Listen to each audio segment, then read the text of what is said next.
اللہ نے اپنی قدرت سے پانی سے پہلا آسمان، تانبے سے دوسرا آسمان، لوہے سے تیسرا آسمان، چاندی سے چوتھا آسمان، سونے سے پانچواں آسمان، موارد سے چھٹا آسمان اور یاقوت سے ساتواں آسمان بنایا۔ ایک آسمان سے دوسرے آسمان تک کا فاصلہ تقریباً 500 سال کی مسافت کے برابر ہے۔ پھر اللہ سبحانہ و تعالیٰ کی قدرت سے پانی سے بدل کر ایک سرخ رنگ کی مٹی کی مانند چیز وجود میں آئی۔ تب اللہ رب العالمین نے 4 فرشتوں حضرت جبرائیل، میکائیل، اسرافیل اور عزرائیل علیہم السلام کو حکم دیا کہ چاروں طرف سے اس کو کھینچو۔ اللہ سبحانہ و تعالیٰ کے حکم پر انہوں نے ایسا ہی کیا اور وہ چیز ایک وسیع و عریض زمین کی صورت اختیار کر گئی۔ پھر اللہ رب العالمین نے محض 6 دنوں میں آسمان، زمین، چاند، سورج، سیارے اور ستارے یعنی اس کائنات میں جو کچھ ہے سب کچھ پیدا کر دیا۔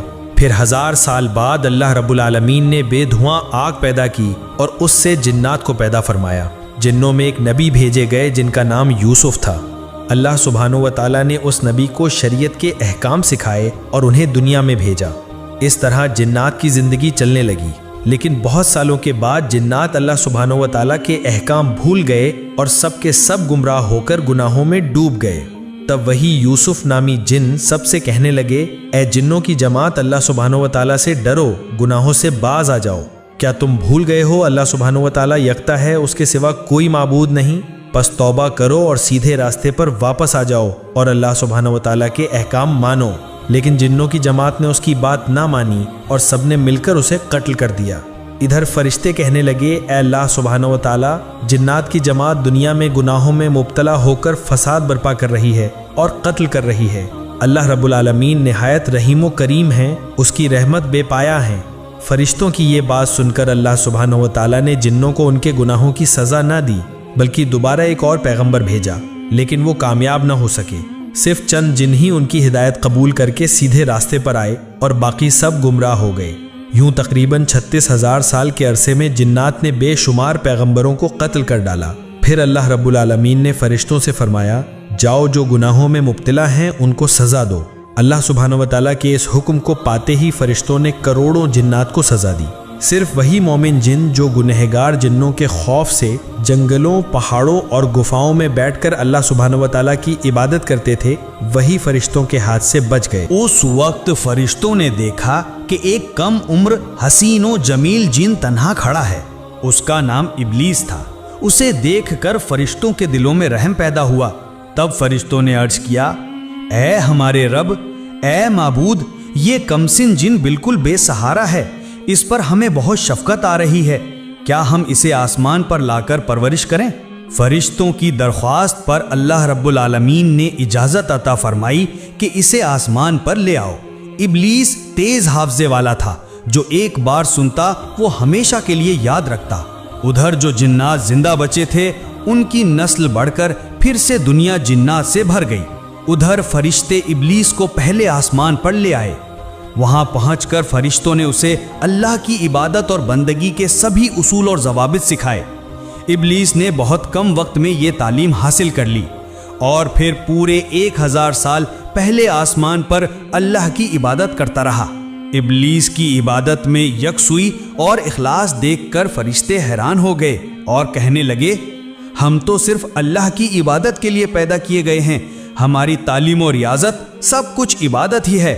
مگر کیا تعجب کی بات ہے کہ ابلیس نے ہم سے عبادت کے طریقے سیکھے اور اب وہ ایسی عبادت کر رہا ہے کہ اس کے مقابلے میں ہماری عبادت کچھ بھی نہیں۔ ہم نے تو اپنے درمیان کسی کو ایسی عبادت کرتے نہیں دیکھا۔ ایسا لگتا ہے کہ ابلیس سے ہمیں بہت کچھ سیکھنا ہے۔ فرشتے اس کی عبادت سے اتنے متاثر ہوئے کہ بڑے اہتمام کے ساتھ 1000 سال بعد اسے پہلے آسمان سے دوسرے آسمان پر لے گئے۔ دوسرے آسمان پر آ کر وہ اس سے بھی زیادہ عبادت میں مشغول ہو گیا۔ وہاں کے فرشتے یہ دیکھ کر ہر طرف سے تعریف و تحسین کرنے لگے۔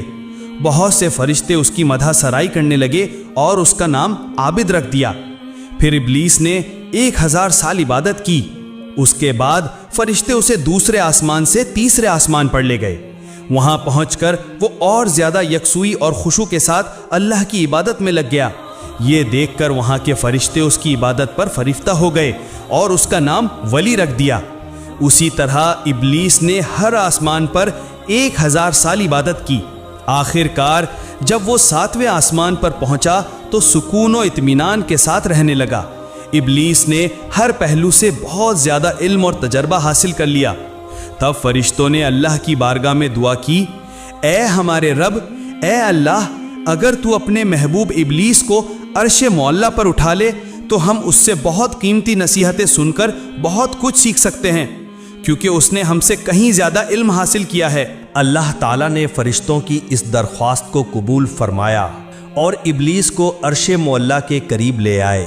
وہاں پہنچ کر ابلیس یاقوت سے بنے ایک بلند ممبر پر عبادت میں مشغول ہو گیا اور وعظ و نصیحت کرنے لگا۔ یہ سب دیکھ کر فرشتوں نے اسے ملائکہ یعنی فرشتوں کا استاد تسلیم کر لیا۔